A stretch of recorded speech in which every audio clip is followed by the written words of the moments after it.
लोगों के लिए प्रेरणा का एक ऐसा स्रोत है जिससे हर व्यक्ति बहुत कुछ सीख सकता है और अपने जीवन को सही दिशा प्रदान कर बेहतर से बेहतर इंसान बन सकता है। बचपन में कलाम जब पक्षियों को आसमान में उड़ते हुए देखते थे तो उन्हें भी आसमान में उड़ने का मन करता था और वे एक पायलट बनना चाहते थे। अपने सपने को पूरा करने के लिए कलाम पूरी लगन और मेहनत से स्टडी करते थे।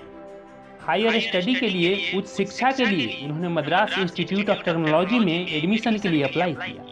एमआईटी के चयनित उम्मीदवारों की लिस्ट में जब उनका नाम एडमिशन के लिए शॉर्ट लिस्टेड हो गया, तब अब्दुल कलाम के खुशी का कोई ठिकाना नहीं था।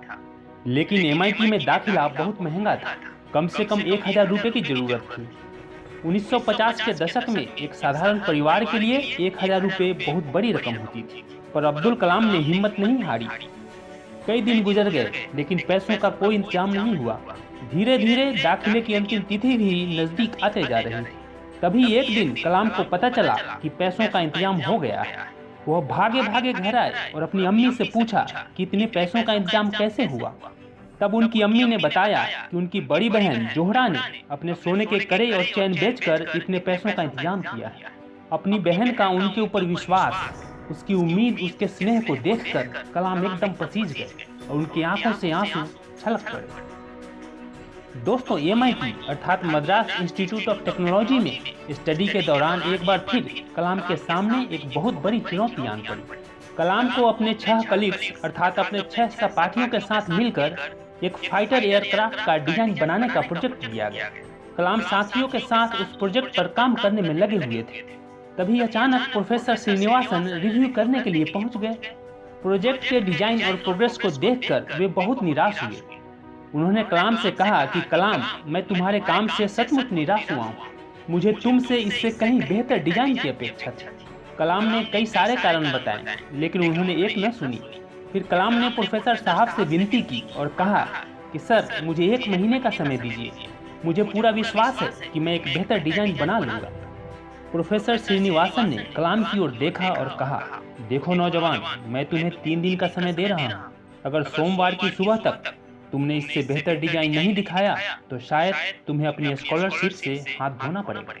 प्रोफेसर के मुंह से यह बात सुनकर कलाम एकदम से स्तब्ध रह गए। उनके सपने, उनका भविष्य सब स्कॉलरशिप पर टिके थे। परिवार के सदस्यों का चेहरा एक एक करके उनके जेहन में आने लगा। उन सब ने कितने विश्वास, उम्मीद और आशा के साथ उन्हें यहाँ पढ़ने के लिए भेजा था। कलाम हिम्मत के साथ डटकर अपने काम में जुट गए। उस रात बिना डिनर किए पूरी रात अपने साथियों के साथ काम में लगे रहे। अपनी पलकें तक नहीं झपकाई। अगली सुबह बस 1 घंटे आराम किया, मुंह में जरा सा कुछ डाला और फिर से उस काम में जुट गए। रविवार की सुबह जब वे उस काम को कंप्लीट करने जा रहे थे, तभी अचानक उनके कंधे पर किसी ने हाथ रखा। कलाम ने पीछे मुड़कर देखा तो प्रोफेसर श्रीनिवासन खड़े थे। प्रोफेसर श्रीनिवासन एयरक्राफ्ट के डिजाइन को देखकर बहुत खुश हुए। उन्होंने कलाम की पीठ थपथपाई और अपने गले से लगा लिया। प्रोफेसर श्रीनिवासन कलाम को अपने घर ले गए और मद्रास की स्पेशल कॉफी पिलाई। फिर कलाम से बोले, मैं जानता था कि काम पूरा करने के लिए बहुत कम समय देकर मैंने तुम पर दबाव डाला, लेकिन मैंने ये उम्मीद नहीं किया था कि तुम इतना बढ़िया काम कर दिखाओगे। You have done a great job.